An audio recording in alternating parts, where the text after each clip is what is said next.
Welcome to the Automated Daily, Top News Edition. I'm your host, Trend Teller, and today, on the 5th of August, 2023, we're diving into the most pressing stories from around the globe. From food security concerns to the latest in the Ukraine conflict, we've got it all covered. Let's kick things off with a global issue that's hitting close to home for many: food security. The world is staring down the barrel of a food crisis, with a ban on rice exports from India causing prices to skyrocket. This is a major concern, as India is a key player in the rice trade, contributing to 40% of it globally. The United Nations Food and Agriculture Organization's index reveals that rice prices are at their highest since 2011. This, coupled with the rising costs of other essential commodities like wheat, corn, and vegetable oils, is putting vulnerable communities at risk. The situation is further complicated by geopolitical forces, extreme weather, and the impact of El Niño on global trade. Moving on to the ongoing conflict in Ukraine, the country's sea drones have reportedly attacked a major Russian port, damaging a warship and disrupting maritime traffic. This marks the first time a commercial Russian port has been targeted in the 18-month-old conflict. The attack underscores Ukraine's growing naval capabilities and comes amidst increased fighting in the Black Sea. In a bid to broker peace in Ukraine, Crown Prince Mohammed bin Salman of Saudi Arabia is hosting a summit in Jeddah. The summit, which brings together representatives from around 40 nations, is seen as a boon for Ukraine.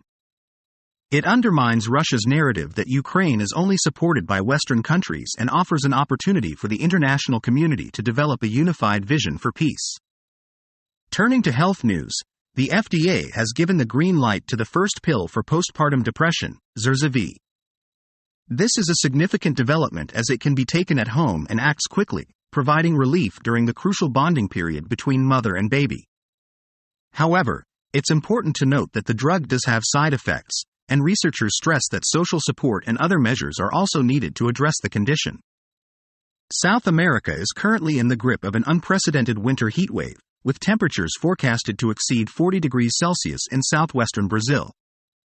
This extreme heat is part of a global trend of record-breaking temperatures, fueled by the climate emergency and the El Niño phenomenon. Climatologists warn that this heatwave is one of the most extreme events the world has ever seen and that it will only get worse. In the realm of cybersecurity, a major cyberattack has disrupted hospital computer systems across the United States, leading to the closure of emergency rooms and diversion of ambulances.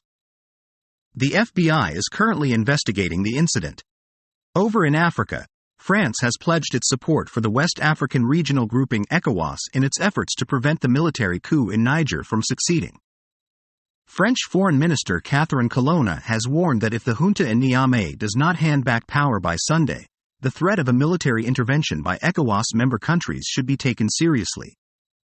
Turning to economic news, Canada's economy has unexpectedly lost 6,400 jobs in July, marking the third consecutive month of job losses and higher unemployment. This indicates a slowing economy and may relieve pressure on the Bank of Canada to raise interest rates further. In cancer-related news, exposure to outdoor air pollution may increase the risk of non-lung cancers. The FDA has expanded the approval of a drug for the treatment of metastatic colorectal cancer. A clinical trial of a CSF1R antibody for graft versus host disease has met its primary endpoint. Finally, in space news, NASA has predicted that a solar storm will hit Earth in a few hours. The storm, caused by a series of solar flare eruptions, could potentially cause damage to satellites, interrupt wireless communication, and overload ground-based electronics. And that's a wrap for today's edition of the Automated Daily.